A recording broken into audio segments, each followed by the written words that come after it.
Sir last class में nitrogen का reaction कर रहे थे।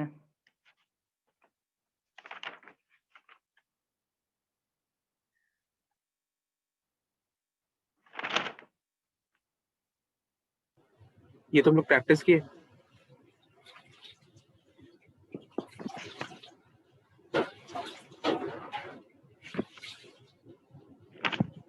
Hello, yes sir. ये तुम लोग प्रैक्टिस किए? सर क्लास में क्या हुआ था वो सबको रिपीट किए थे खुद से। जो एनसीईआरटी में गिवन था वो सब किए? एनसीईआरटी रीडिंग कर रहे थे, नहीं किए हैं। अच्छा, इसको कर लेना कम से कम एक बार, जितना बताए उतना तो एटलीस्ट कर लो, ताकि उस पर तो हमसे ये हो जाए, और उससे ज़्यादा कुछ आएगा भी नहीं, मतलब जितने एनसीईआरटी में जितने रिएक्शंस हैं। और एक ही मेथड है, पहले वाटर निकालो, बाकी उसके बाद कंपाउंड्स बना लो। अच्छा,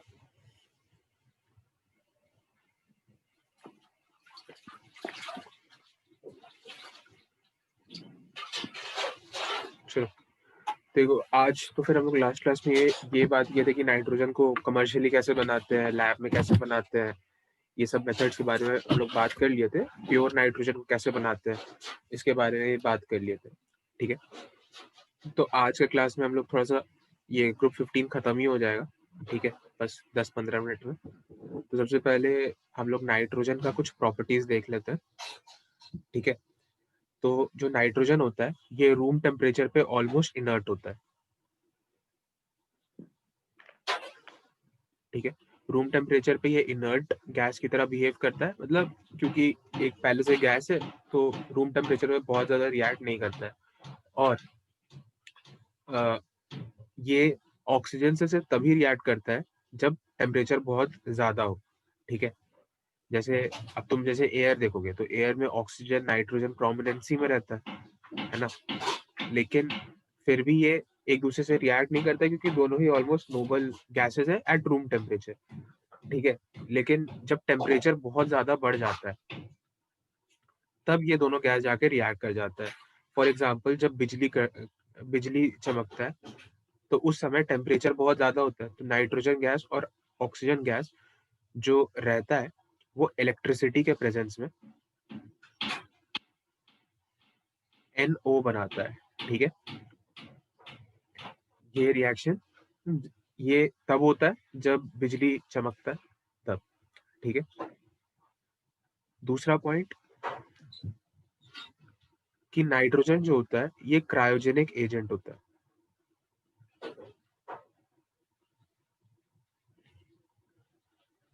ठीक है। क्रायोजेनिक एजेंट का मतलब तुम लोग को हम बताए थे कि अगर हम लोग जैसे नाइट्रोजन को किसी चीज के कांटेक्ट में, किसी चीज को अगर हम लोग को ठंडा रखना है, ठीक है। जैसे फॉर एग्जांपल अगर हम लोग को जैसे सर्जरीज वगैरह करना रहता है तो उस समय जो मीडियम को हम लोग को बहुत इनर्ट और ठंडा बना के रखना रहता है, तो उस समय हम लोग नाइट्रोजन का इस्तेमाल कर सकते हैं, आर्गन का इस्तेमाल कर सकते हैं। और मतलब नाइट्रोजन और आर्गन ही जो होते हैं बहुत ज्यादा में हम लोग क्रायोजेनिक एजेंट की तरह यूज करते हैं, ठीक है। तो आर्गन तुम लोग को तब बताया जब लोग ग्रुप 18 पढ़ रहे थे, और नाइट्रोजन को भी हम लोग यूज करते हैं एज क्रायोजेनिक एजेंट, ठीक है। नोट कर लो।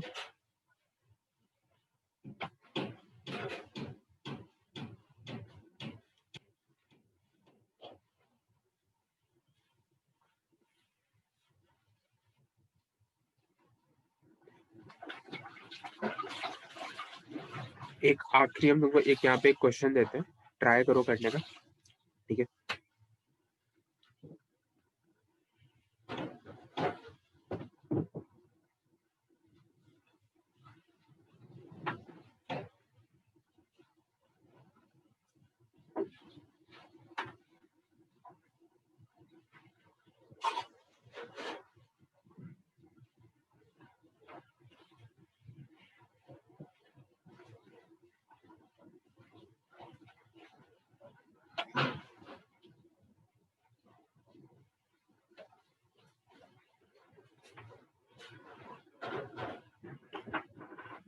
एक्स और वाई निकालेंगे, एक्स वाई और जेड क्या होगा, एक बार सोचो, करके देख लो।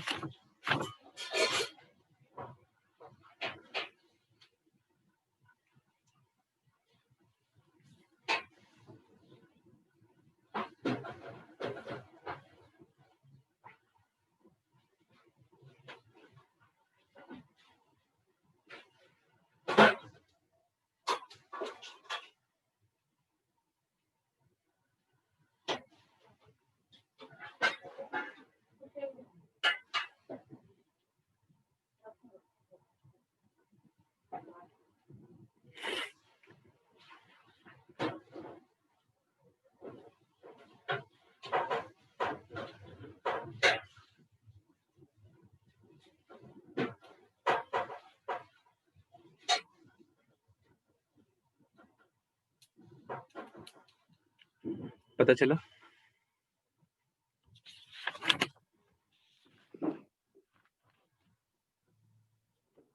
नहीं पता चल रहा है सर। इसका स्टार्टिंग लास्ट से करेंगे जहाँ पर यूरिया मिल रहा है। क्या? सर वो इस क्वेश्चन को अटेम्प्ट करेंगे तो स्टार्टिंग यूरिया से करेंगे। क्यों, ऐसा क्यों? सर वो तो यूरिया का पता है फॉर्मूला, और बाकी एक्स वाई जेड का तो कुछ पता नहीं चल रहा है। और एक्स में तो लग रहा है कार्बन का ही कुछ कंपाउंड होगा, इसीलिए तो कार्बन वहाँ पर आ रहा है। मतलब तुम कहीं से भी कर सकते हो, ऐसा ये जरूरी नहीं है। यहाँ से डेफिनेटली ये तुमको जेड आसानी से दे देगा, क्योंकि जी। यूरिया क्या होता है, सी NH2CO हाँ NH, ठीक है। ये सर। इसमें तुम वाटर ऐड करो तो तुमको यूरिया मिल रहा है। खैर यहाँ से भी तुम बहुत एग्जैक्ट नहीं बता सकते हो कि क्या करेंगे तो हम लोग को यहाँ से यूरिया मिल जाएगा। एक पॉसिबल तरीका मतलब हो सकता है ये, बेसिकली ये रिएक्शन में तुमको चीज याद होना चाहिए। और अगर हम देखते तो हम इसको स्टार्टिंग से ही देखते, क्योंकि इस पॉइंट से फिर बताना थोड़ा मुश्किल है। 2-3 तरीके से तुम यूरिया बना सकते हो, ठीक है। तो यहाँ पे X होगा CaC2, कैल्शियम कार्बाइड, ठीक है। कैल्शियम कार्बाइड जब नाइट्रोजन से रिएक्ट करता है तो कैल्शियम साइनामाइड बनाता है।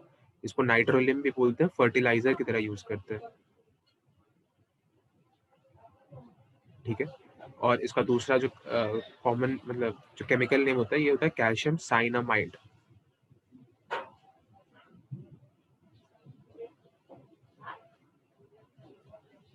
ठीक है। और यहाँ पे कार्बन एज मतलब एलिमेंटल कार्बन निकल जाता है। CaCN2 को जब लोग वाटर में डालते हैं तब अब यहाँ से चीज आसान हो जाता है। CaCN2 का फॉर्मूला देख लो,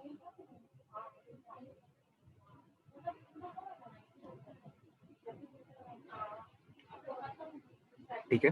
ये कुछ ऐसा होता है CaCN2, ठीक है। ये डॉट डॉट दिखाने का मतलब कि आयनिक कंपाउंड है, ठीक है। जब हम लोग इसमें वाटर डालेंगे तो एक कंपाउंड तो Ca2 प्लस है, CaOH होल ट्वाइस बन जाएगा, ठीक है। इसको यहाँ से अभी हटा देते हैं। एक कंपाउंड अपने पास CaOH होल ट्वाइस बन गया।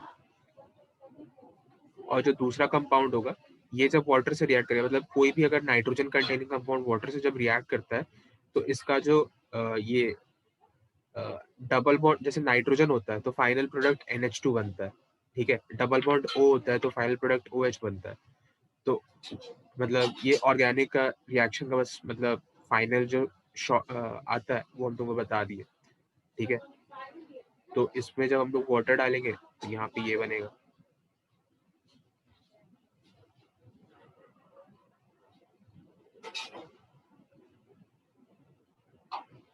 ठीक है।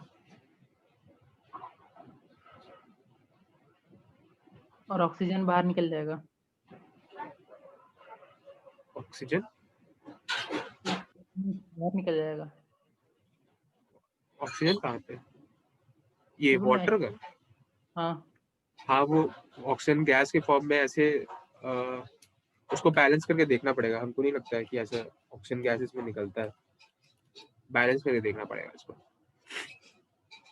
और जब इसको फिर हम लोग फर्दर इस चीज को वाटर में डालते हैं, जो कि इस स्टेप से हो रहा है, तो यहाँ पे जो ये ट्रिपल बॉन्ड एन है, ये ब्रेक हो जाता है और यूरिया का फॉर्मेशन होता है। ठीक है,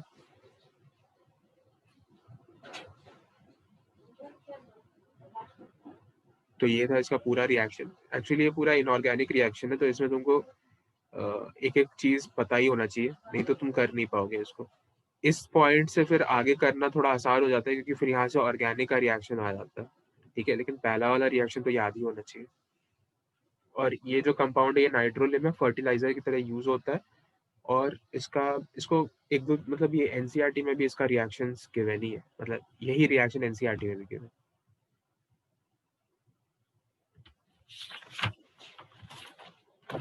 इसमें Z का वैल्यू हो गया NH2C ट्रिपल बॉन्ड N।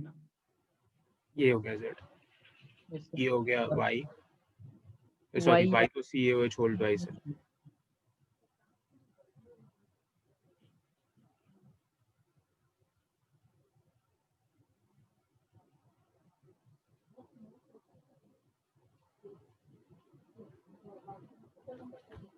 तो आगे बढ़े। Yes sir. ठीक,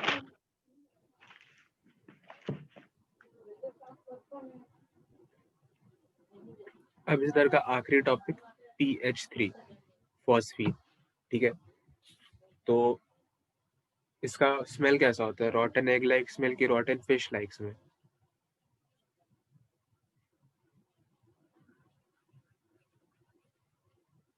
बताओ।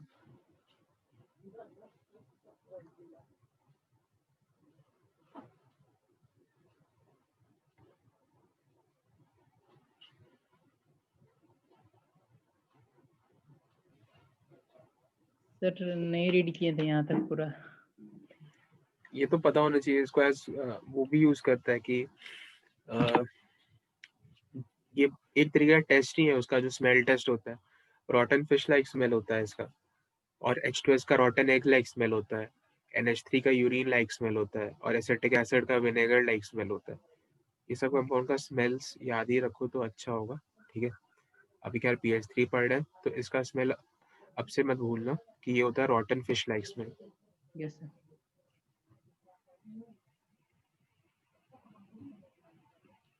ठीक है, PH3 में एक ही चीज, कुछ रिएक्शंस होते हैं। तो सबसे पहला रिएक्शन होता है कि PH3 को हम लोग फॉर्म कैसे करते हैं। ठीक है, तो PH3 को हम लोग P4 से फॉर्म करते हैं।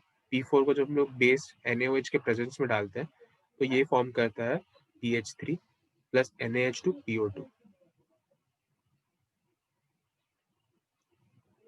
ठीक है, P4 plus NaOH, PH3 plus NaH2 PO2। ठीक है, यहाँ से तुमको PH3 मिल जाएगा। इसका एक तरीका था। दूसरा तरीका है कि कोई भी फॉस्फाइड ले लो, एनी फॉस्फाइड। फॉस्फाइड का क्या मतलब होता है? P3 minus. कोई भी फॉस्फाइड ले लो, इसको वाटर से रिएक्शन कराओ, तुमको PH3 मिल जाएगा। प्लस साइड प्रोडक्ट्स तो मिलेगा ही, लेकिन तुमको PH3 भी मिल जाएगा। ठीक है, तो this is the method of synthesis of PH3। ठीक है, तो इसके लिए हम एक दो रिएक्शन लिख देते हैं। तो क्योंकि हमें कोई भी फॉस्फाइड लेना है, तो चलो एक बार हम लोग कैल्शियम फॉस्फाइड ले लेते हैं। कैल्शियम फॉस्फाइड का फॉर्मूला क्या होगा? Ca3P2 प्लस, इसको वाटर के साथ रिएक्शन कराएंगे। तो तुम लोग को जब हम न्यूट्रलाइजे न्यूट्रल सॉरी हाइड्रोलिसिस पढ़ा रहे थे, तो उस समय बताए थे कि कैसे हम लोग हाइड्रोलिसिस करते हैं। ठीक है, तो यहाँ पे CaOH होल ट्वाइस बन जाएगा, प्लस PH3 भी बनेगा। अगर हम लोग कोई और फॉस्फाइड ले लें, AlP ले लें, अल्मोनियम फॉस्फाइड, इसको वाटर से रिएक्शन कराएं, तो यहाँ पे AlOH whole thrice plus PH3। ठीक है,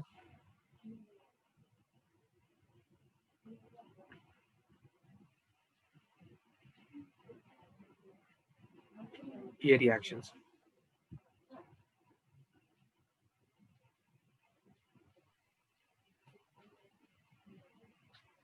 सर एक क्वेश्चन था पूछो। सर, जैसे कार्बन डाइऑक्साइड को CO2 को कार्बन डाइऑक्साइड बोलते हैं, तो फिर MgOH का होल्ड वाइज को हम लोग मैग्नीशियम डाइऑक्साइड क्यों नहीं बोलते हैं? इसको डाई सिर्फ मैग्नीशियम ऑक्साइड बोलते हैं ना? इसको ऑक्साइड तो नहीं, हाइड्रोक्साइड बोलते हैं। हाँ सर, मैग्नीशियम डाइहाइड्रोक्साइड नहीं बोलते हैं। नहीं, डाइहाइड्रोक्साइड नहीं बोलते हैं, हाइड्रोक्साइड ही बोलते हैं। दोनों में reason है, इसलिए हम सिर्फ बोलते हैं डाइऑक्साइड। यहाँ पे नॉन मेटल का कंपाउंड है, यहाँ मेटल नॉन मेटल का कंपाउंड है। तो एक ये रीजन है, और भी मतलब यही रीजन है बेसिकली। हम लोग MgO छोड़ रहे इसको मैग्नीशियम हाइड्रोक्साइड ही बोलते हैं। जैसे CO छोड़ रहा इसको होल थ्राइस को हम लोग ये कैल्शियम हाइड्रोक्साइड बोलते हैं। AlOH होल थ्राइस को एल्युमिनियम। एल्युमिनियम हाइड्रोक्साइड ही बोलते हैं। उसी तरीके से यहाँ पे NO2 को नाइट्रोजन डाइऑक्साइड बोलते हैं। बेसिकली वही रीजन है, नॉन मेटल का कंपाउंड है, यहाँ मेटल नॉन मेटल का कंपाउंड है, तो इसीलिए कहते होंगे। कुछ ऐसा हमको कोई इसका स्पेसिफिक रीजन तो नहीं पता, लेकिन यही अंतर हो सकता है। क्योंकि यहाँ मेटल है तो ये इसका हम लोग को ऑक्सीडेशन स्टेट पता है कि अगर अल्मोनियम हाइड्रोक्साइड, पहली बात तो अल्मोनियम ट्राई हाइड्रोक्साइड ही बनेगा, डाई और मोनो तो बन नहीं सकता है, तो इसीलिए वो चीज़ कंफर्म हो जाता है। लेकिन जब हम लोग नाइट्रोजन के केस में देखते हैं तो यहाँ पे N2O5 N2O3 वगैरह वगैरह बहुत सारा बनता है, तो फिर अलग हो सकता है। तो इसीलिए ये चीज़ स्पेसिफाई नहीं होता, तो इसीलिए हम लोग इसके साथ इसमें जितना और ऑक्सीजन है उसको स्पेसिफिक कर देते हैं। ये रीजन हो सकता है।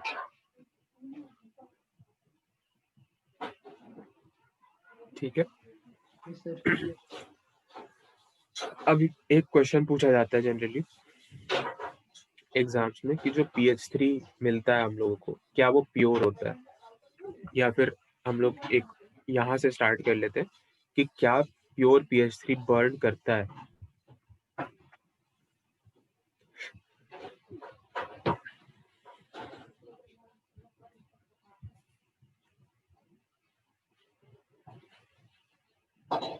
ये इज प्योर PH3 इन्फ्लेमेबल?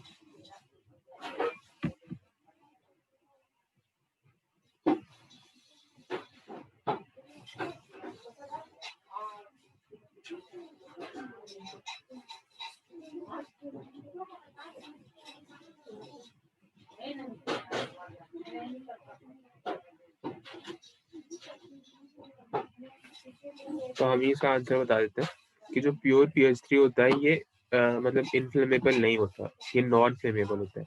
लेकिन जनरली जो भी हम लोग को PH3 मिलेगा कभी भी लैब में या कहीं पे भी, तो वो फ्लेमेबल हो जाता है। ठीक है, तो वो ये चीज प्रूव करता है कि वो जो PH3 है वो प्योर नहीं है। ठीक है, वो इम्प्योर है। तो जो PH3 होता है, this contains impurity of diphosphate, P2H4 बोलते हैं, और अगर इसको स्ट्रक्चर वाइज बनाए तो PH2PH2। ठीक है, एंड P4, इसके इम्प्योरिटीज को ये कंटेन करता है। तो जब हम लोग इसको बर्न करते हैं तो बेसिकली जो प्योर जो PH3 होता है ये बर्न नहीं करता, और इसके इम्प्योरिटीज बर्न कर जाते हैं। ठीक है, लेकिन एक बार बर्न हो गया तो उसके बाद तो अपने कोई काम का है नहीं।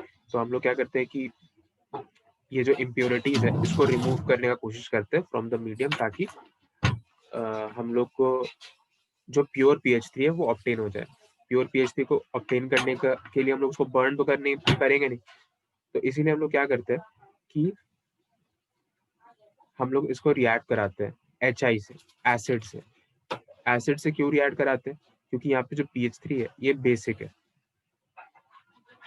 ठीक है, बेसिक ये भी है, बेसिक ये भी है, तीनों ही बेसिक है। लेकिन अगर बेसिक नेचर का ऑर्डर देखा जाएगा तो PH3 का बेसिसिटी सबसे ज्यादा होगा, मतलब बहुत ज्यादा होगा in comparison to diphosphate, in comparison to P4। ठीक है, ये बेसिक ऑर्डर का बेसिक ऑर्डर है। ठीक है, तो इसीलिए जब हम लोग इसको HI से रिएक्ट करा रहे हैं, और तो हम लोग के पास यहाँ पे सिर्फ PH3 रिएक्ट करेगा, और ये करता है PH4I बना देता है, फॉस्फोनियम आयोडाइड। ठीक है, फॉस्फोनियम आयोडाइड बनाता है और P4 और डाइफॉस्फेन बिल्कुल वैसे का वैसे पड़ा रहता है मीडियम में, ठीक है। और जो ये डाइफॉस्फेन होता है, फिर हम लोग इसको फर्दर ले लेते हैं, यहाँ से एक्सट्रैक्ट करते हैं और इसका रिएक्शन करा देते हैं KOH के साथ। जब हम लोग इसको KOH के साथ रिएक्ट करा देंगे तो हम लोग के पास क्या बनेगा, यहाँ पे प्लस है, यहाँ माइनस, यहाँ माइनस है, यहाँ प्लस, तो यहाँ पे PH4 एक यहाँ पे KI बनेगा और PH4OH बनेगा। जो PH4OH होता है वो बेसिकली PH3 प्लस H2O बनता है, ठीक है। तो इसको हम लोग PH4OH नहीं लिखते, PH3 प्लस H2O लिखते हैं। और यहाँ से जो हम लोग को PH3 मिलता है, ऑब्टेन होता है, ये बहुत ही ज्यादा प्योर, ये एकदम मतलब प्योरेस्ट PH3 फॉस्फीन का जो फॉर्म होता है वो हम लोग को मिल जाता है, ठीक है। और ये जो PH3 यहाँ से हम लोग को ऑब्टेन होगा ये नॉन फ्लेमेबल होगा।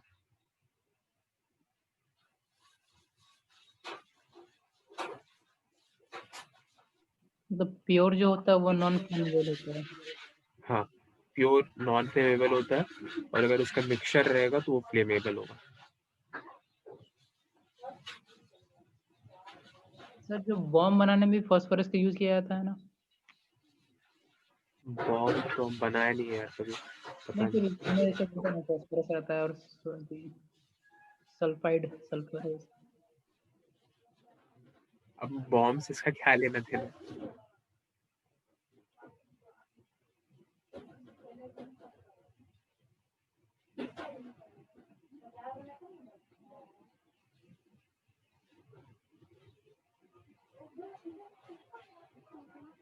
नोट कर लो इसको, फिर उसके आगे बढ़ते।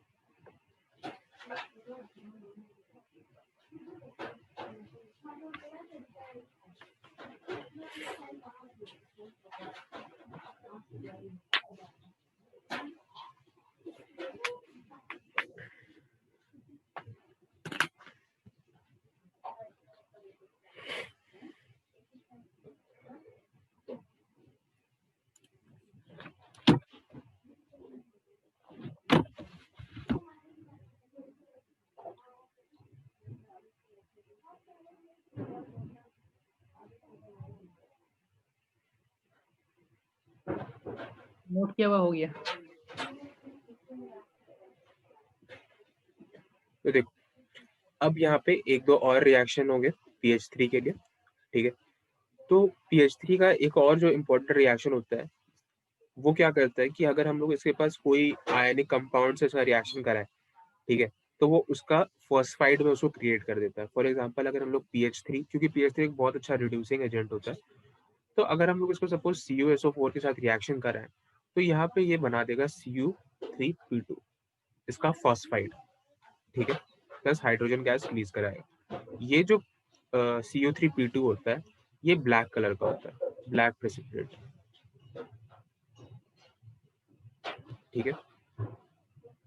सिमिलरली अगर हम लोग PH3 का रिएक्शन HgCl2 से कराएं तो फिर से इसका Hg का फॉस्फाइड बना देगा, Hg3P2 प्लस HCl, ठीक है।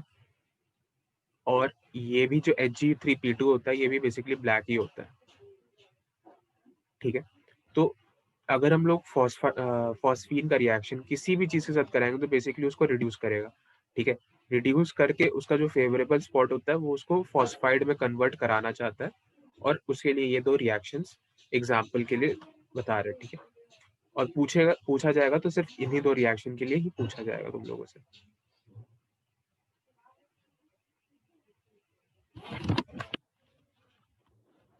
अब तुम लोग को हम एक चीज स्टार्टिंग में ही बताए होंगे कि बॉइलिंग पॉइंट और मेल्टिंग पॉइंट का ऑर्डर ग्रुप 15 में।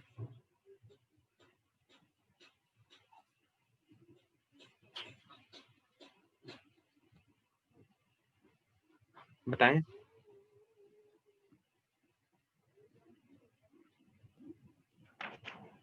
NH3, PH3, ASH3,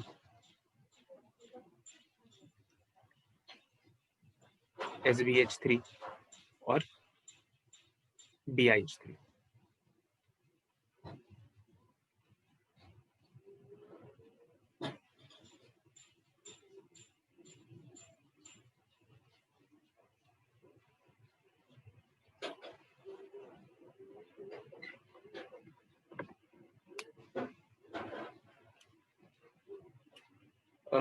अगर हम नहीं बताएं तो यहाँ सुन लो इस चीज को। देखो बॉइलिंग पॉइंट जब हम लोग कंपेयर करते हैं तो बॉइलिंग पॉइंट दो फैक्टर्स पे डिपेंड करता है। सबसे पहला मॉलिक्यूलर वेट और दूसरा इंटरमॉलिक्यूलर फोर्स ऑफ अट्रैक्शन। ठीक है, तो मॉलिक्यूलर वेट के ऑर्डर पे अगर हम लोग देखें तो सबसे ज्यादा इसमें से किसका होगा, और बेसिकली यही फैक्टर्स मेल्टिंग पॉइंट का भी होता है, कुछ ज्यादा अंतर नहीं होता। ठीक है, तो अगर हम लोग और मॉलिक्यूलर वेट के अकॉर्डिंग देखें तो ये कुछ ऐसा होगा। ठीक है, लेकिन यहाँ पे जो NH3 है, ये जो NH3 है ये इंटरमॉलिक्यूलर हाइड्रोजन बॉन्ड करने के लिए एलिजिबल है, क्योंकि यहाँ पे एक लोन पेयर भी है और हाइड्रोजन नाइट्रोजन से बॉन्डेड है। जब भी हाइड्रोजन फ्लोरीन नाइट्रोजन या ऑक्सीजन से बॉन्डेड होता है तो वो हाइड्रोजन बॉन्ड कर सकता है। तो मतलब अब अगर NH3 का ही मीडियम होगा तो फिर यहाँ पे एक हाइड्रोजन बॉन्ड फॉर्म हो जाएगा। ठीक है, तो इसके वजह से जो NH3 का बॉइलिंग पॉइंट होता है वो इंक्रीज कर जाता है। ठीक है,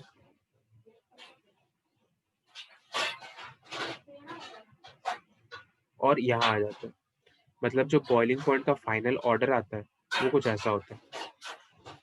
PH3 सबसे कम, देन कम्स ASH3, फिर NH3, then SBH3, then BiH3। ठीक है, ये ऑर्डर हो जाता है बॉइलिंग पॉइंट का। और अगर मेल्टिंग पॉइंट के लिए हम लोग देखें तो मेल्टिंग पॉइंट के लिए ये जो NH3 होता है ये सबसे आगे चला जाता है। ठीक है, तो this is the order of boiling point and melting point. अगर ये नोटेड नहीं था तो उसको नोट कर लो। सर रीजन एक बार फिर से बता दीजिए। हाइड्रोजन बॉन्ड, हाइड्रोजन बॉन्ड के कारण। हाइड्रोजन बॉन्ड के कारण फोर्स बढ़ता है, फोर्स ऑफ अट्रैक्शन, इसीलिए बॉइलिंग पॉइंट बढ़ जाता है।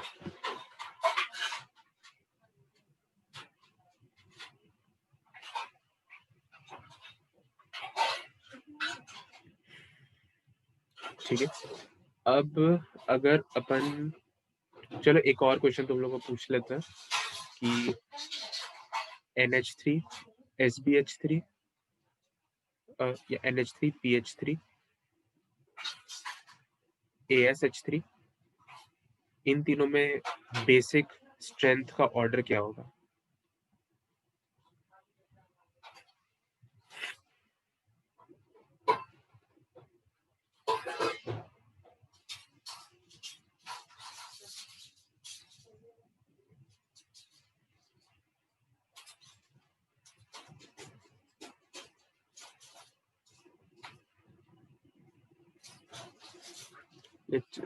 बेसिक स्ट्रेंथ अगर नहीं हो पाए तो एसिडिक स्ट्रेंथ का ऑर्डर बता दो, और उसका उल्टा कर देंगे तो बेसिक स्ट्रेंथ आ जाएगा।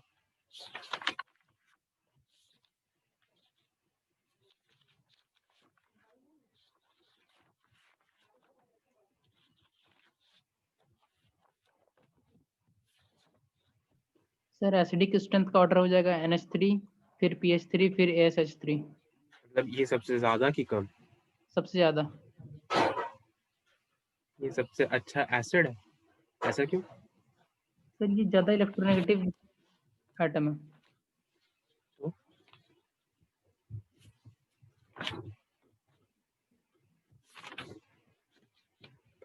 थोड़ा कुछ और बोलो इसके बारे में, तभी तो पता चलेगा।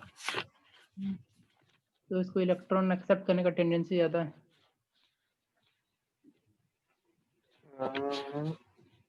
इलेक्ट्रोनेगेटिव है।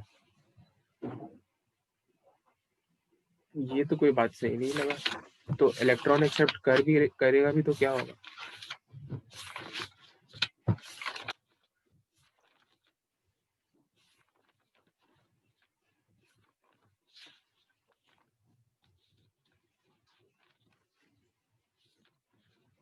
चलो हम ही बता देते हैं। बेसिकली क्या होता है कि अगर यहाँ पे अगर हम लोग NH3 देखें, एसिडिक स्ट्रेंथ ही कंपेयर करना है, तो यहाँ बॉन्ड लेंथ देख लो NH का, जो जितना जल्दी हाइड्रोजन रिलीज करेगा उतना ज्यादा एसिडिक होगा। तो यहाँ पे ये नाइट्रोजन है, सेकेंड पीरियड का एलिमेंट है, और यहाँ पे फॉस्फोरस है, ये थर्ड पीरियड का है, और ये फोर्थ पीरियड का है। तो इसके वजह से इसमें और हाइड्रोजन में जो बॉन्ड होगा AS और H में, ये सबसे बड़ा होगा, और इससे छोटा होगा P और H में, और सबसे छोटा होगा N और H में। तो इसको तोड़ने के लिए हम लोग को कम एनर्जी देना पड़ेगा, इसको थोड़ा ज्यादा और इसको बहुत ज्यादा।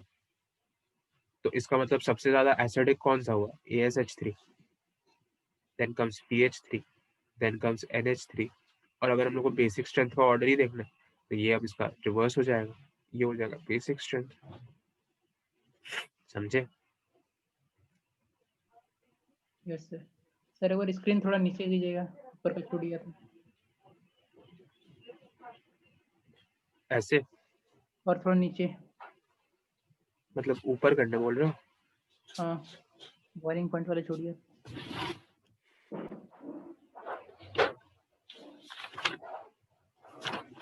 ओके।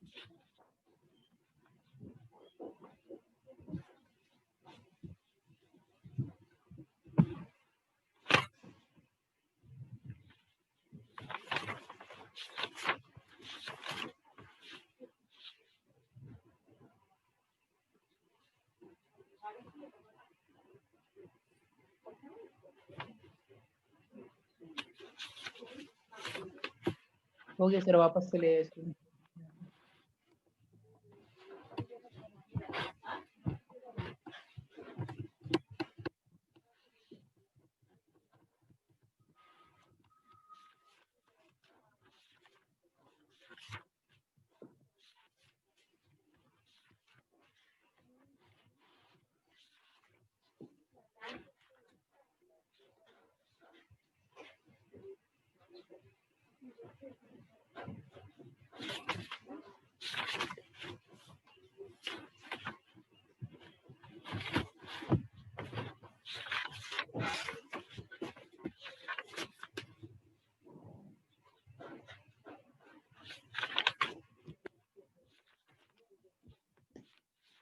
ठीक है, हमको लगता है हो गया होगा। हो गया।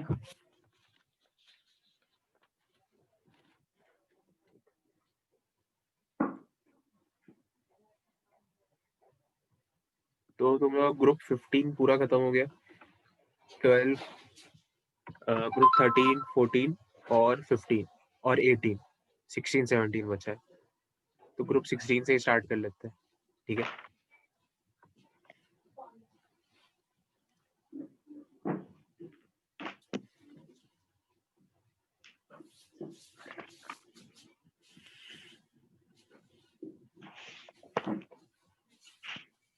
देखो, ग्रुप 16 क्या होता है? ऑक्सीजन फैमिली, ठीक है? ये ये एक बहुत छोटा सा ग्रुप है और इसमें बहुत ज्यादा चीजें नहीं आती, ठीक है? तो ये जल्दी खत्म हो जाएगा।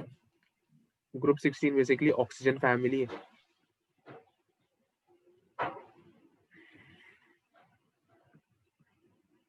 और इसको अगर हम लोग लिस्ट करें तो ऑक्सीजन, सल्फर, सेलेनियम, टेल्यूरियम और पोलोनियम, ठीक है? तो ये हो गया अपना ऑक्सीजन फैमिली, ठीक है?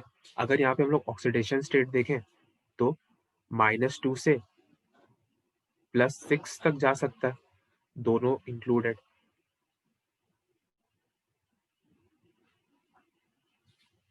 हाँ, ठीक है? ऑक्सीडेशन स्टेट -2 से +6। अगर -2 का कोई देखना है तो H2S, H2O, ये सारे -2 वाले ऑक्सीडेशन स्टेट, +6 में H2SO4, +6 ऑक्सीडेशन स्टेट में, ठीक है? और जो जनरल ऑक्सीडेशन स्टेट जो बाकियों में दिख जाता है, ये होता है -2, +2, +4, +6। ये सारे ऑक्सीडेशन स्टेट हम लोग को मिलते हैं, ठीक है? और इसके बीच वाले भी मिलते हैं लेकिन वो उतना ज्यादा स्टेबल नहीं होते, ठीक है। और कुछ कुछ उसके बीच वाले भी स्टेबल होते हैं, लेकिन ये जो है ये हम लोग को मिलते हैं। हाँ। हाँ, ज्यादातर मिलते हैं, ठीक है। और ऑक्सीजन के लिए +4 और +6 एग्जिस्ट नहीं करता है, इसको लिख देते हैं। फॉर ऑक्सीजन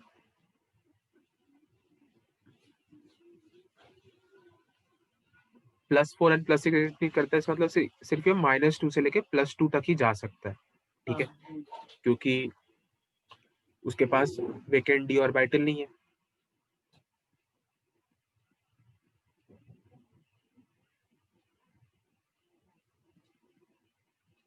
ठीक है। अब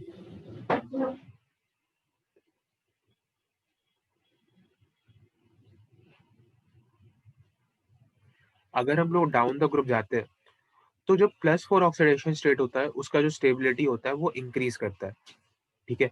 और +6 का डिक्रीज करता है। ये जो फैक्टर होता है इसको इनर्ट पेयर इफेक्ट बोलते हो। तुम लोग को मेरे ख्याल से पता होगा कि इनर्ट पेयर इफेक्ट क्या होता है, ठीक है। तो इसको नोट करना चाहो तो कर लो कि +4 oxidation state stability increases down the group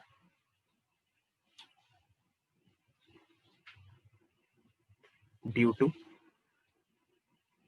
inert pair effect, ठीक है। इनर्ट पेयर इफेक्ट बेसिकली जो एस के 2 इलेक्ट्रॉन्स होते हैं वो पार्टिसिपेट कम कर पाते हैं इन बॉन्डिंग प्रोसेस, इसीलिए +6 ज्यादा स्टेबल ना होके +4 ज्यादा स्टेबल हो जाता है, ठीक है।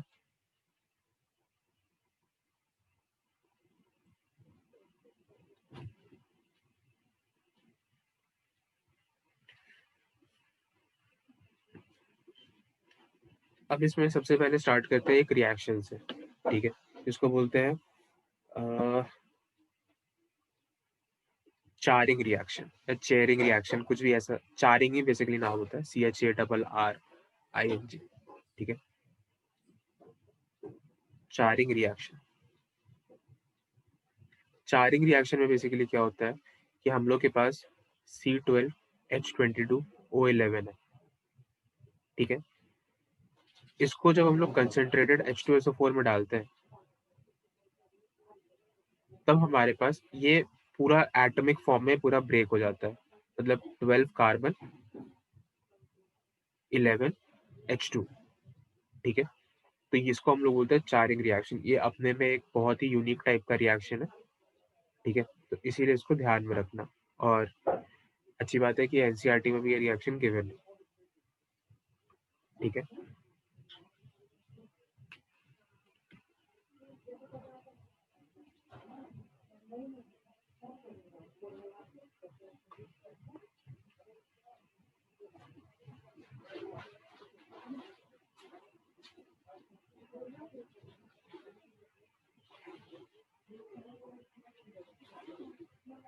आगे बढ़ते हैं, H2SO4 के साथ कुछ और रिएक्शंस डिस्कस करते हैं, ठीक है। चारिंग रिएक्शन बस इतना ही होता है। अब सपोज हमारे पास सल्फर है और कंसंट्रेटेड H2SO4 है, इसका रिएक्शन होगा तो क्या बनेगा? अच्छा, तुम डिस्प्रपोर्शनेशन रिएक्शन का नाम सुने ही होगे मेरे ख्याल से। Yes sir. क्या होता है? जिसमें ऑक्सीडेशन और रिडक्शन दोनों एक साथ होता है। मतलब नहीं, रिडॉक्स हो गया, एक मिनट सर। उसमें तो है, तुम याद नहीं आ रहा। रिडॉक्स रिएक्शन चैप्टर में ही पढ़े थे। आराम से देख के बता दो। ये आदित्य गौतम तुम हो या फिर बस हो, मतलब आके चले गए?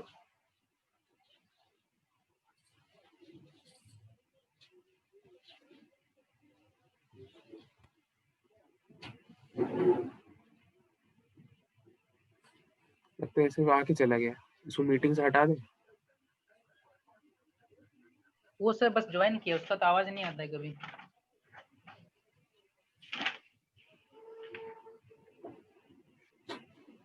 हाँ सर, मिल गया। तो उस रिएक्शन में एक ही एलिमेंट का ऑक्सीडेशन और रिडक्शन दोनों साथ में होता है। इसको तो रेडॉक्स कहते हैं। हाँ तुम सही बोल रहे हो, एक एलिमेंट जो होता है वो बेसिकली दो ऑक्सीडेशन स्टेट में चला जाता है, ठीक है। तो इस रिएक्शन को बेसिकली हम लोग कम प्रॉप रिएक्शन कहेंगे, ठीक है। कम प्रोपोर्शनेट रिएक्शन, जिसमें यहाँ पे दो ऑक्सीडेशन स्टेट है और फाइनली इन दोनों के बीच का एक ही ऑक्सीडेशन स्टेट का सल्फर हम लोग को दिखेगा, ठीक है। तो यहाँ पे हम लोग को SO2 प्लस वाटर मिलता है, ठीक है। और इस रिएक्शन को हम लोग कम प्रोपोर्शनेट रिएक्शन कहते हैं, ठीक है। अभी हम लोग क्या देखे, चारिंग रिएक्शन। अब हम लोग देखे कम प्रोपोर्शनेट रिएक्शन, और दोनों कंसंट्रेटेड H2SO4 के साथ रिएक्शन पे ही बन रहा है, ठीक है। अब अगला देखते हैं।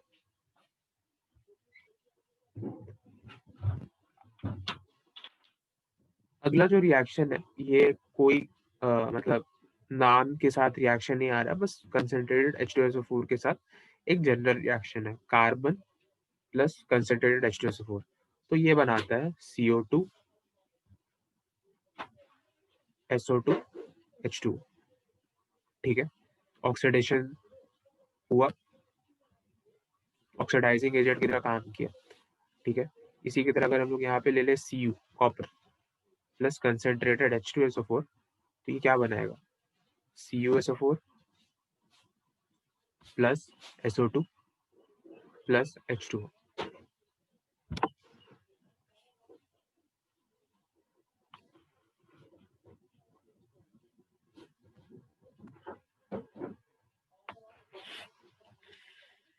ठीक, सो नोट कर लो। अच्छा, एक और चीज, क्योंकि यहाँ पे SO2 आया, अगर सपोज हमारे पास SO2 है, ठीक है, और इसको वाटर में डाल रहे हैं तो क्या बनेगा, और SO3 है और इसको वाटर में डालेंगे तो क्या बनेगा, ट्राई करो।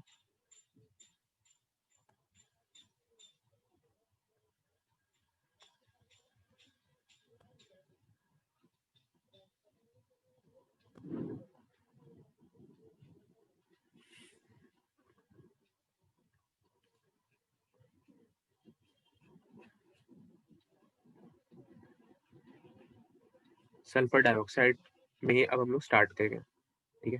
बताओ, ये तुमको बताना चाहिए क्योंकि ये हम तुम लोग को पढ़ा चुके हैं इसीलिए, और ये बहुत बार बता दिए थे।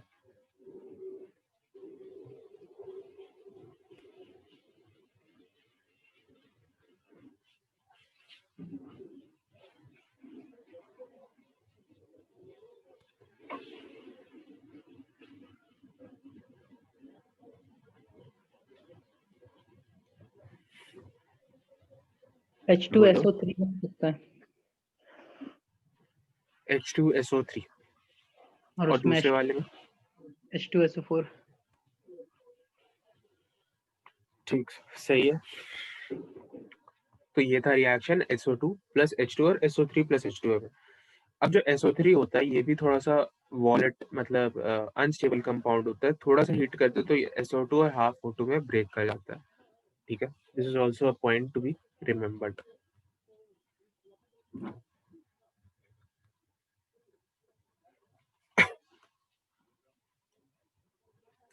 तो यहाँ पे जो हमारे पास SO2 है ये ऑक्सीडाइजिंग एजेंट और रिड्यूसिंग एजेंट के जैसा दोनों बिहेव कर सकता है। रीजन, क्योंकि जो सल्फर है यहाँ पे +4 ऑक्सीडेशन स्टेट में, तो ये +6 में भी जा सकता है और +2 में भी जा सकता है, 0 में जा सकता है, -2 में भी जा सकता है। तो मतलब ये ऑक्सीडाइजिंग और रिड्यूसिंग दोनों की तरह ही काम करता है, ठीक है। लेकिन इसका जो रिड्यूसिंग प्रॉपर्टी होता है ये डोमिनेंट होता है।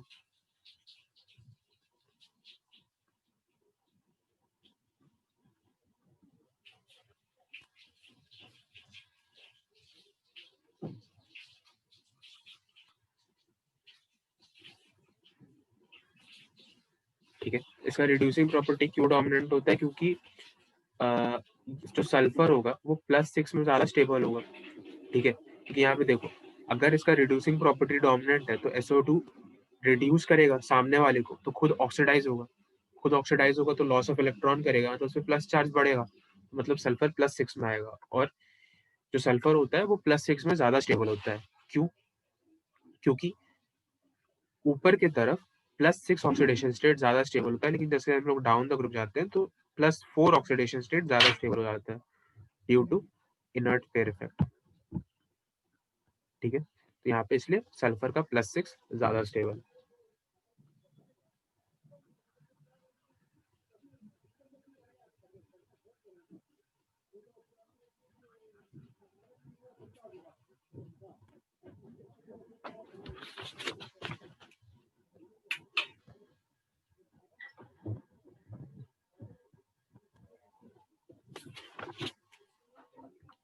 तो बेसिकली जो अगर हम लोग SO2 लिख रहे हैं, ठीक है, या SO3 2- लिख रहे हैं, तो ये सेम ही चीज को रिप्रेजेंट कर रहा है, क्योंकि SO2 प्लस वाटर H2SO3 बनाएगा और SO3 2- सेम ही बात है बेसिकली। ठीक है, सेम इसलिए कह रहे हैं क्योंकि जब कोई भी रिएक्शन होता है तो SO2 को एक्वस मीडियम में रख के ही किया जाता है। अगर एक्वस मीडियम में रख के किया जाएगा तो वो SO3 2- तुरंत बना ही देगा। ठीक है, तो अगर हम लोग SO3 2- का ऑक्सीडेशन रिडक्शन डिस्कस करें या SO2 का ऑक्सीडेशन रिडक्शन डिस्कस करें, सेम ही बात है। ठीक है, तो जब SO3 2- ऑक्सीडाइज होगा तो ये SO4 2- बनाता है। ठीक है, अब इसमें ऑक्सीडाइजिंग एजेंट कौन कौन से यूज किया जा सकता है? तो सपोज हमारे पास पहला एग्जांपल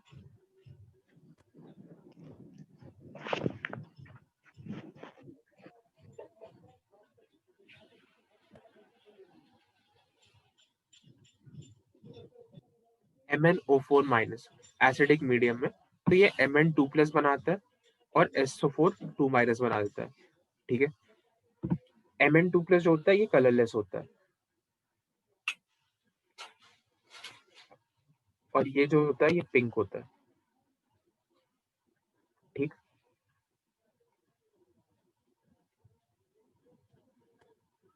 सेकेंडली हम लोग यहाँ पे दूसरा भी यूज करते हैं Cr2O7 2- एसिडिक मीडियम ही रखते हैं, तो ये फॉर्म करता है Cr3+ SO4 2-। ठीक है, और ये जो होता है ये ऑरेंज होता है और ये होता है ग्रीन। ठीक है, ऑरेंज से ग्रीन कलर चेंज हम लोग को देखने को मिलता है।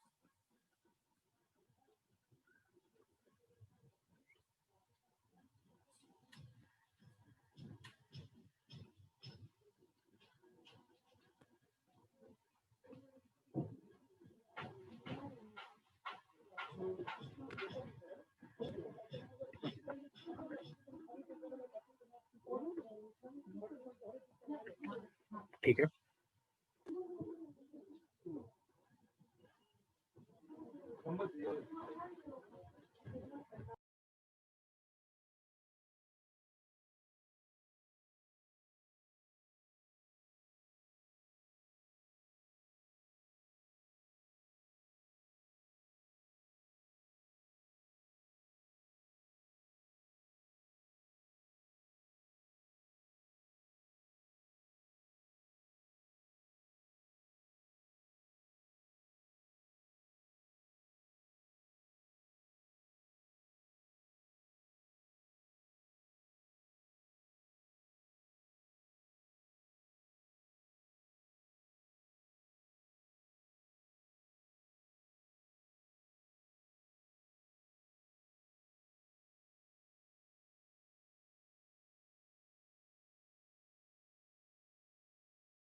हेलो,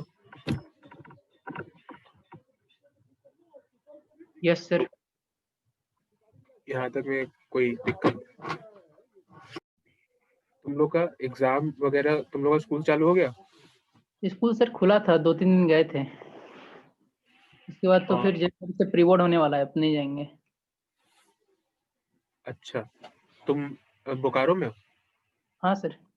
कौन से स्कूल में? Sir Rainbow public school. ओ, मतलब अभी चल ही रहा होगा स्कूल तो, हाँ मतलब ऑफिशियली तो चल ही रहा होगा। हाँ 6 जनवरी से एग्जाम है प्री बोर्ड। 6 जनवरी, ठीक है। और 11 कौन से क्लास का खुला है? सिर्फ 10 और 12। और ये क्या बोलते हैं, प्रैक्टिकल्स वगैरह? प्रैक्टिकल्स में कुछ दिन हुआ था प्रैक्टिकल्स, और बाकी कॉपी लिखने के लिए दिया हुआ है। अच्छा, मतलब प्रैक्टिकल फाइल लिखने के लिए दिया हुआ है और वही जमा करना है बस? जमा करना है, 2-3 दिन बस प्रैक्टिकल हुआ था थोड़ा थोड़ा। अच्छा, हाँ वो जबरदस्ती कराएगा। हाँ। चल, हम कंटिन्यू करते हैं। तो सपोज हम लोग जहाँ पे अभी रिड्यूसिंग प्रॉपर्टीज ऑफ SO3 2- देख रहे थे, ठीक है। ये जब रिड्यूस करता है तो अगर हम लोग इसको किसी रिड्यूसिंग एजेंट के मतलब कांटेक्ट में लाते हैं तो ये सल्फर 0 में चेंज हो जाता है। और लेकिन अगर हम लोग इसको नेसेंट हाइड्रोजन रिलीज करने वाले रिड्यूसिंग एजेंट के संपर्क में लाते हैं तो ये H2S मतलब सल्फर 2- में चेंज हो जाता है, ठीक है। क्योंकि नेसेंट हाइड्रोजन जो होता है ये बहुत ही ज्यादा स्ट्रॉन्ग रिड्यूसिंग होता है, स्ट्रॉन्गेस्ट ऑफ द स्ट्रॉन्गेस्ट, मतलब इससे ज्यादा स्ट्रॉन्ग कोई रिड्यूसिंग एजेंट नहीं होता, ठीक है। और नेसेंट हाइड्रोजन बनाने के लिए हम लोग किसी मेटल को एसिड से जब रिएक्ट कराते हैं तो हम लोग के पास नेसेंट हाइड्रोजन रिलीज होता है, ठीक है। इस चीज को लिखवा दे क्या? लिखवा दीजिए सर। वैसे ये तुम्हारे लिए, तुम लोग के लिए ज्यादा जरूरी नहीं है, मतलब नीट में ये सब ये नहीं पूछेगा। इतना ही बस, यही बस लिख लो कि अगर नेसेंट हाइड्रोजन से रिलीज हो रहा है तो ये बन जाएगा। ज्यादा रिएक्टिव होता है मतलब नेशेंट हाँ वाला। हाँ बहुत ज्यादा रिएक्टर होता है। यहाँ पे एक एग्जांपल भी डालते हैं, जिंक प्लस डाइल्यूट HCl।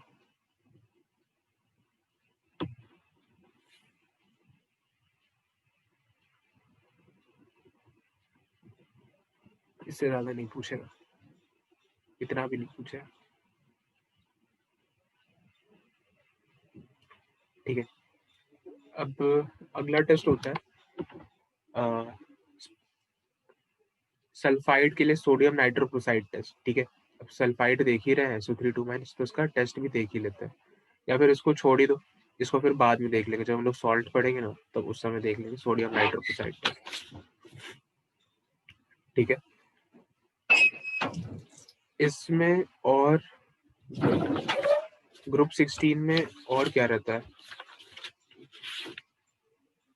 और एक रिएक्शन है, लेकिन उस एक मिनट रुको, हमको एक बार NCERT चेक करना है अगर हम मिस कर रहे होंगे तो।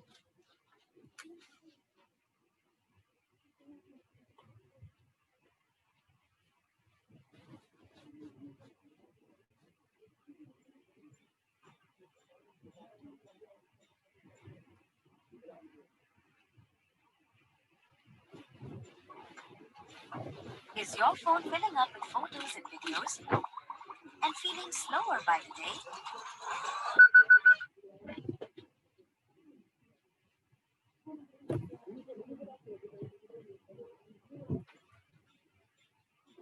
But time nahi chahiye to read a book or a good book.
यहाँ पे कुछ रिएक्शंस है, ठीक है, तो हम तुमको वो बता देते हैं।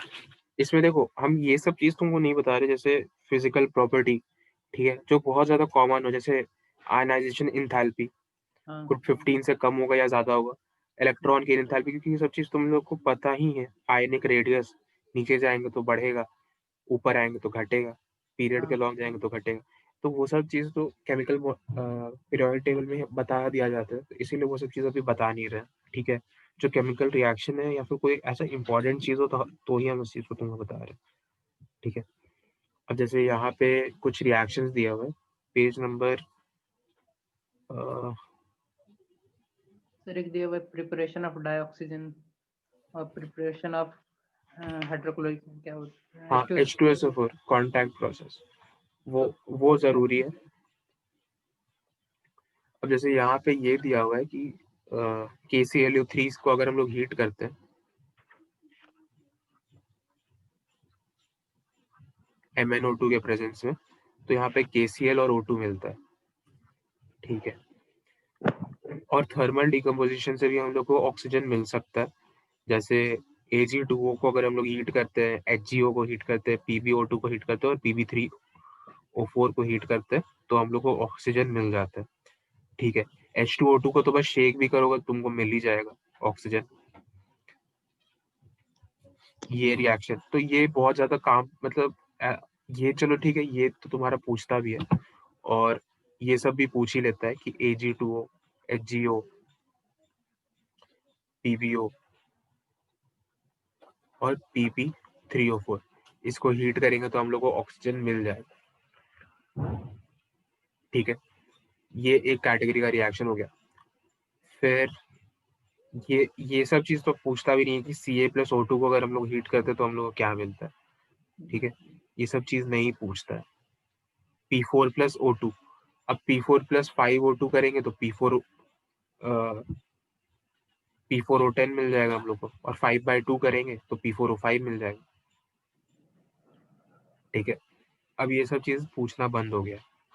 SO2 को V2O5 के प्रेजेंस में अगर हम लोग रिएक्शन कराते हैं तो SO3 मिल जाता है। ये थोड़ा कम का रिएक्शन था।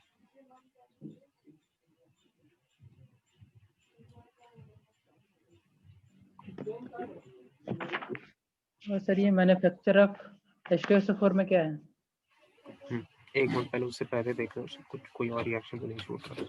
और ये एक बस फॉर्मेशन ऑफ डाइऑक्सीजन।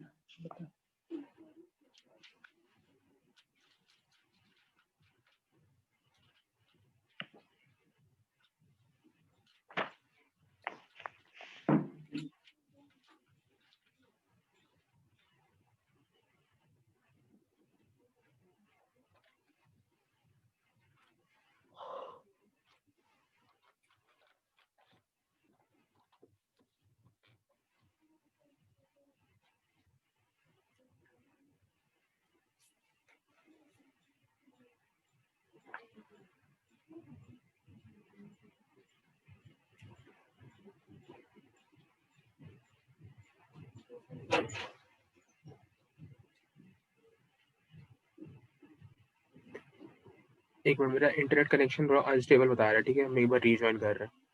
ठीक है सर।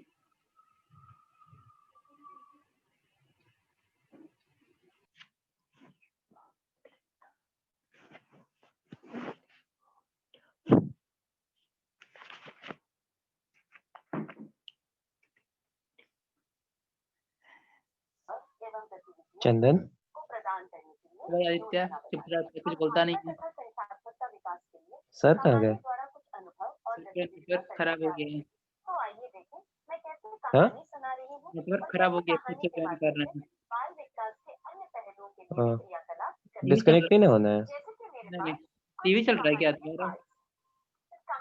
नहीं, वो मम्मी अपना कुछ देख रही है। वो तो तुम क्लास में कंटिन्यू था ना, कुछ बोलता क्यों नहीं है? क्या बोलेंगे? क्लास में था ना तब से तुम। हाँ, कुछ रिस्पॉन्स अरे तभी तो सर गए तो वैसे ही रिस्पॉन्ड कर दी तेरे को। नहीं, इससे सर जब रहते हैं तब भी क्या करो। बस कैसा चल रहा है सब पढ़ाई? तुम तो पूरा क्लास करते रहता है। भाई देखो कर तो रहे हैं, अब 28 से प्री बोर्ड भी है। मेरा भी यार 6 तारीख से है। देखा जाए, अब जाता है। अच्छा ऑनलाइन होगा ना तुम्हारा? ना ना, बुला के कि तुम लोग ऑनलाइन हो रहा है क्या? ऑफलाइन हो रहा है भाई। वही तो। ठीक है, रुको सर आ गए।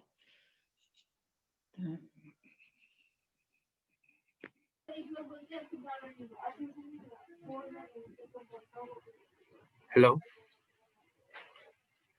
Yes sir.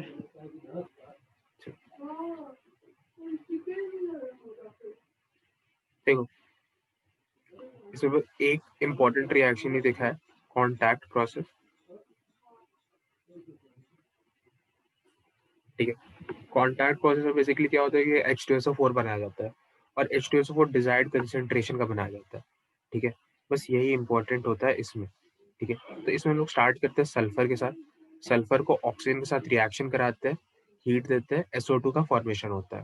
ठीक है, SO2 को हम लोग फिर O2 के साथ फर्दर रिएक्ट कराते हैं in presence of V2O5 catalyst. तो यहाँ पे SO3 का फॉर्मेशन होता है। ठीक है, अब ये जो SO3 होता है, इसका हम लोग फर्दर इसको H2SO4 के साथ रिएक्शन कराते हैं और ये जो H2SO4 होता है, ये कोई भी H2SO4 हो सकता है। मतलब ये कोई नॉन कंसेंट्रेशन का हो या ना हो, इसे कोई लेना देना नहीं है। प्योर हो मतलब डाइल्यूट हो कंसेंट्रेट हो, कोई लेना देना नहीं है। ठीक है, तो ये फॉर्म करता है ओलियम H2H2O7। ठीक है, अब इस H2H2O7 को हम लोग इससे हम लोग अब डिजायर्ड कंसेंट्रेशन का H2SO4 निकालते हैं। इसको हम लोग वाटर से रिएक्ट कराते हैं। वाटर से जैसे ही इसको रिएक्ट कराएंगे तो यहाँ पे H2SO4 फॉर्म कर जाएगा 2 मोल। और ये जो वाटर होगा यही डिसाइड करेगा कि यहाँ पे H2SO4 का कंसेंट्रेशन क्या होगा। ठीक है, और ये जो H2SO4 होता है ये 96 to 98% प्योर होता है। प्योर H2SO4 हम होता है क्या तो वहाँ पर वाटर डिसाइड करता है H2SO4 का फॉर्मेशन को। वाटर डिसाइड करता है मतलब मतलब वाटर बोला डिसाइड हम बोले उसका कंसेंट्रेशन डिसाइड करते हो तुम। मतलब यहाँ से अब तुम इसके प्योरिटी को, इसके कंसेंट्रेशन को कंट्रोल कर सकते हो। ठीक हाँ है, अब जैसे यहाँ पे जो H2SO4 है, अब तुम्हारे दिमाग में एक सवाल आया होगा कि अगर H2SO4 ही बनाना तो H2SO4 तो डाल ही रहते हाँ तो पहले से है। लेकिन ये H2SO4 का कंसेंट्रेशन तुम्हारा डिजायर्ड कंसेंट्रेशन नहीं है, ये कंसेंट्रेशन तुम्हारा डिजायर्ड कंसेंट्रेशन है। अब यहाँ से तुम इसका प्योरिटी को मैनिपुलेट कर सकते हो, इसके कंसेंट्रेशन को मैनिपुलेट कर सकते हो। तो यहाँ से तुमको 98% प्योर H2SO4 तक मिल जाता है। ठीक है, H2 H2H2O7 को क्या O7 बोलते हैं?